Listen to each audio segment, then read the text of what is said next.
Assalamualaikum warahmatullahi wabarakatuh. Kembali lagi bersama saya Rika di Ngobras JKN, ngobrol asik dan santai.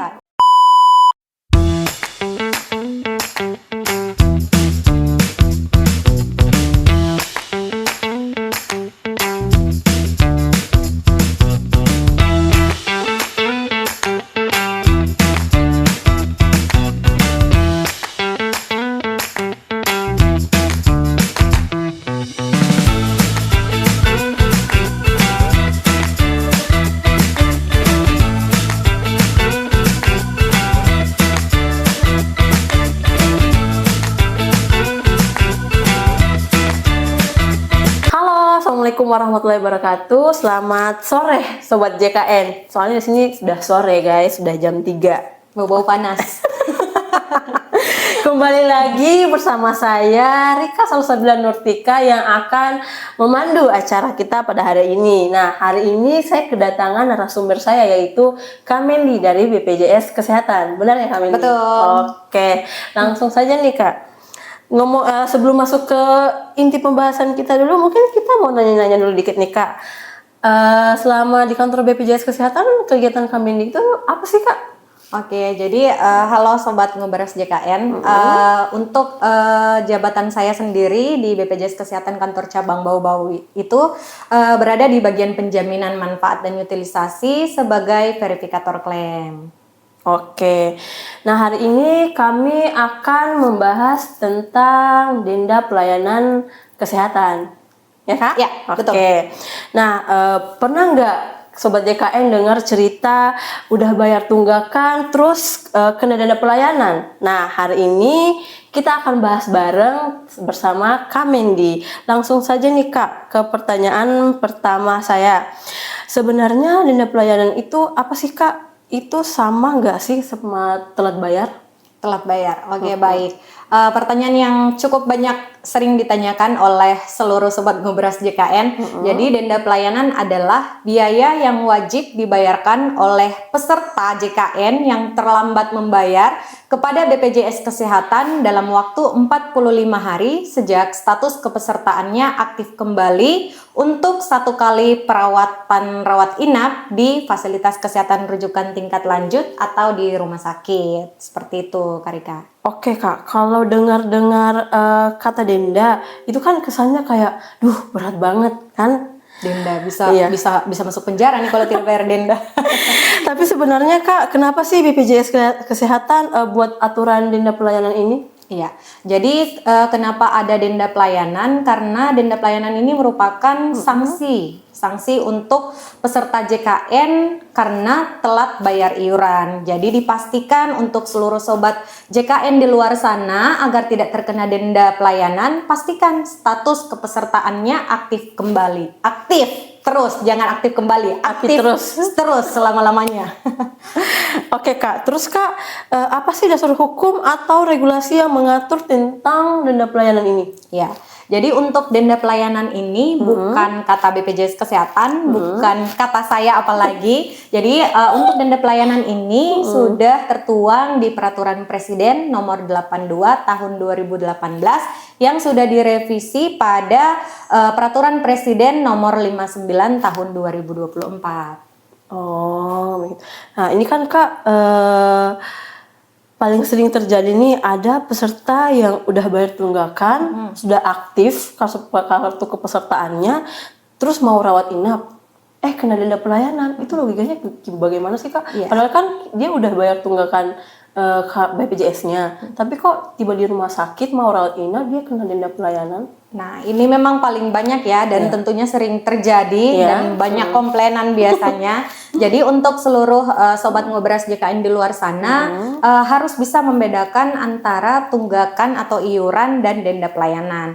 Jadi yang biasanya dibayarkan misalnya tiap bulan iurannya itu adalah iuran rutin, iuran yang wajib. Sedangkan kalau denda pelayanan ini hanya dibayarkan oleh peserta jika peserta status kepesertaannya sudah sudah aktif kembali, namun dalam waktu 45 hari peserta mendapatkan pelayanan rawat inap di rumah sakit. Jadi kalau misalnya peserta sudah menunggak dan membayar tunggakannya namun harus mendapatkan pelayanan rawat jalan di rumah sakit, itu tidak dikenakan denda. Atau misalnya rawat inap di puskesmas, itu juga tidak dikenakan denda, seperti itu.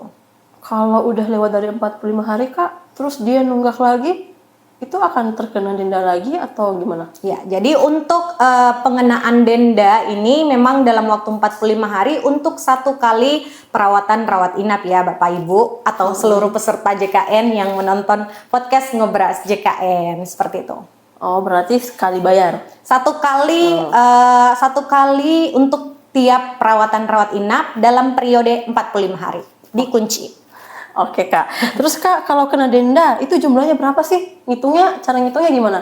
Ya, jadi untuk dasar perhitungan denda pelayanan itu sendiri yaitu 5% dikalikan dengan total perkiraan biaya pelayanan atau paket inasi bigi dikalikan dengan total bulan menunggak. Jadi misalnya nih Karika menunggak 2 bulan, terus ternyata perkiraan biaya pelayanan di rumah sakit itu ada 3 juta. Berarti 5% dikali 3 juta itu 150.000. Tadi total menunggaknya ada 2 bulan. Jadi 150.000 dikali 2 bulan itu 300.000. Jadi besaran denda pelayanan yang wajib dibayarkan oleh Karika adalah 300.000, seperti itu. Itu bakalan ada nggak sih Kak yang denda pelayanannya sampai jutaan? Sampai jutaan ya. Jadi untuk dasar perhitungan ini dia maksimal untuk jumlah tunggakannya itu 12 bulan. Jadi misalnya Karika menunggak 24 bulan. Perhitungannya tetap 12 bulan saja atau dengan biaya tarif tertinggi itu 20 juta. Jadi misalnya biaya rumah sakitnya ternyata lebih dari 20 juta, misalnya 30 juta. Nah, maksimal untuk pembayaran denda tertinggi itu adalah 20 juta. Jadi tetap yang dibayarkan hanya 20 juta saja, seperti itu. Kalau begitu, Sobat JKN makanya jangan nunggak. Lebih baik tidak menunggak ya. Tetap rutin bayar iuran. Kunci. Sebentar kalau kena denda pelayanan pusing lagi. Oke. Biasanya peserta tahu dari mana sih Kak kalau mereka lagi kena denda pelayanan atau ada notifikasi dari BPJS-nya atau bagaimana yang ngirim ke peserta yang lagi nunggak atau gimana Kak? Ya, jadi untuk mengetahui peserta ini kena denda pelayanan atau tidak, sangat mudah untuk mengeceknya. Bisa langsung melihat di aplikasi mobile JKN. Jadi pada menu status kepesertaan, ketika peserta menunggak kemudian sudah membayarkan tunggakannya, maka secara otomatis akan muncul notifikasi bahwa Anda telah memasuki periode denda pelayanan, seperti itu. Atau kalau misalnya Bapak Ibu sudah masuk rumah sakit, biasanya akan terinfo oleh petugas PIPP di rumah sakit. Karena untuk penginputan denda ini sendiri juga diinputnya melalui SIPP rumah sakit. Seperti itu. Kalau yang tidak punya aplikasi mobile JKN, taunya dari mana Kak? Kalau tidak punya aplikasi mobile JKN, misalnya dia tidak masuk pelayanan rawat inap, tapi dia cuma mau tahu nih dia kira-kira kena denda atau kira-kira status pesertanya aktif atau tidak, itu bisa lewat mobile JKN tadi, lewat Pandawa, pelayanan administrasi melalui WhatsApp, bisa juga di Care 165 atau ke kantor BPJS Kesehatan setempat. Oke Kak. Terus Kak kalau umpamanya nih peserta itu kena denda pelayanan, itu apakah tetap dilayani di rumah sakit atau itu dia ditolak Kak? Iya. Jadi untuk pelayanan dan penjaminan ini mungkin yang harus diketahui oleh seluruh Sobat Ngobras JKN di sana. Jadi antara pelayanan dan penjaminan itu berbeda ya. Jadi untuk pelayanan itu sendiri diberikan oleh fasilitas kesehatan dan itu wajib. Jadi harus peserta atau pasien yang datang ke Vaskes itu wajib dilayani, terlepas dia punya BPJS Kesehatan atau tidak. Namun untuk penjaminan sebagai dasar untuk BPJS Kesehatan dapat menjamin adalah memastikan bahwa status kepesertaan peserta JKN itu aktif. Jadi seperti itu. Kalau aktif tidak menunggak, itu bisa dilayani sebagai peserta JKN, seperti itu. Oke. Kalau pesertanya bingung atau pengen ngadu karena ngerasa dendanya besar nih seperti kakak tadi bilang, denda kan yang paling besar tuh 20 juta. Terus kalau pesertanya merasa itu keberatan, dia bisa ngadunya kemana Kak? Ya, untuk pengaduan sendiri, akses pengaduan jika peserta merasa kurang paham atau ingin mengeluarkan keluh kesahnya terkait pelayanan dan seperti apa yang didapatkan di rumah sakit, itu bisa akses menu pengaduan di aplikasi Pandawa, pelayanan administrasi melalui WhatsApp, bisa juga di aplikasi mobile JKN, dan biasanya di masing-masing rumah sakit itu ada petugas BPJS 1, BPJS siap membantu. Jadi cari saja petugas yang menggunakan rompi hijau, pasti langsung ketemu dan bisa menyampaikan segala bentuk pengaduannya sama petugas BPJS 1-nya. Seperti itu, Kak Rika. Oke, pernah nggak sih Kak ada kasus yang sampai itu denda pelayanannya 20 juta selama Kakak berada di BPJS Kesehatan? Sejauh ini saya belum terinfo ya, karena memang untuk di bagian itu lebih banyak yang biasanya mendapatkan komplainan biasanya dari bagian frontliner sih. Jadi para frontliner inilah yang biasanya mengetahui. Tapi untuk komplainan itu sendiri terkait denda pelayanan, saya pernah dapat komplainnya seperti itu. Ada nggak sih Kak solusi kalau dendanya bisa sampai sebesar itu? Untuk solusi yang pertama tentu saja memastikan status kepesertaan aktif. Kalau sudah aktif maka otomatis tidak akan kena denda pelayanan, karena kita boleh menuntut hak kita asal kita sudah menunaikan kewajiban kita. Seperti itu. Itu tuh Sobat JKN, makanya jangan hanya tahu nuntut hak, tapi harus menunaikan juga kewajibannya.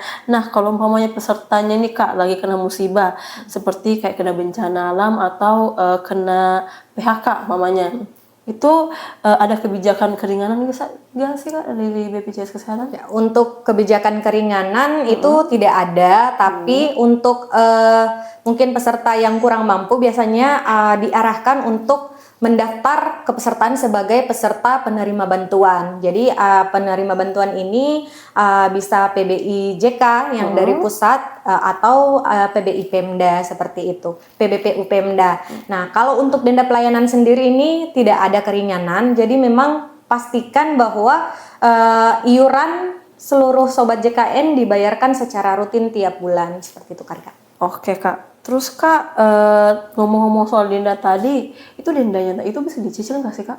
Cicil, oke, baik. Untuk cicil denda itu belum ada ya namanya cicil denda. Yang ada adalah program rehab, program rencana pembayaran bertahap. Itu dia iurannya yang bisa misalnya sudah menunggak berbulan-bulan dan bertahun-tahun, tapi bingung karena dananya mungkin belum cukupi. Itu bisa mendaftarkan program rehab seperti itu. Oh, berarti program rehab ini hanya untuk membantu tunggakan iuran BPJS-nya, bukan denda pelayanannya. Ya, jadi rehab untuk tunggakan iuran, bukan rehab untuk denda. Tapi Kak, pernah nggak sih Kak ada pengalaman Kakak ada orang yang komplain marah karena kena denda pelayanan begitu? Apalagi kan sekarang orang-orang awam sekarang kan mana tahu ya Kak kalau kena denda pelayanan begitu. Ya, jadi memang pernah untuk pengalaman sendiri pernah mendapatkan peserta yang komplain karena merasa sudah membayar tunggakannya, kemudian tiba-tiba di rumah sakit harus membayarkan lagi yang namanya denda pelayanan. Nah, untuk denda pelayanan ini kita sampaikan secara mengedukasi kepada pesertanya bahwa memang denda pelayanan ini sanksi atas keterlambatan pembayaran iuran. Dan setelah berikutnya ternyata tahun depannya dia melapor lagi, karena jadi untuk pembayaran ini dia gunakan kartu JKN-nya, dia bayar itu hanya pada saat melakukan persalinan saja. Jadi ketika anak pertamanya lahir itu masih oke, tapi setelah lahir dia menunggak. Nanti pas mau lahiran anak kedua lagi baru mau dibayar. Jadi jangan seperti itu ya. Pastikan untuk status kepesertaannya digunakan maupun tidak digunakan tetap aktif sebagai peserta JKN. Harus digarisbawahi ya, ini sanksi karena tunggakannya sanksi. Betul. Ini sanksi. Maka kalau tidak mau kena sanksi, bayar iurannya tepat waktu sebelum tanggal 10 ya Kak Mendi. Betul. Jadi untuk pembayarannya tidak boleh lewat tanggal 10. Oke. Baik Kak Mendi, mungkin sebelum mengakhiri podcast kami hari ini, mungkin ada pesan dan kesan nih buat seluruh Sobat JKN yang sedang nonton video kita pada hari ini. Oke, baik, terima kasih Kak Rika. Jadi untuk pesan kepada seluruh Sobat Ngobras JKN dimanapun kalian berada, tetap pastikan status kepesertaanmu aktif dengan mendownload mobile JKN, dan jangan lupa rutin membayar iuran setiap tanggal 10 tiap bulannya, atau bisa daftar auto debit. Jadi kalau misalnya Sobat Ngobras JKN mungkin lupa harus bayar manual, bisa langsung daftar melalui bank, bisa bank BNI, BRI, Mandiri, dan bank lainnya yang bekerja sama dengan BPJS Kesehatan. Oke, yang penting rutin bayar iuran, jaga kesehatan, dan jangan lupa cek status kepesertaanmu bisa melalui aplikasi Mobile JKN. Nah, sekian dari kami. Sampai ketemu di podcast selanjutnya. See you guys. Oke.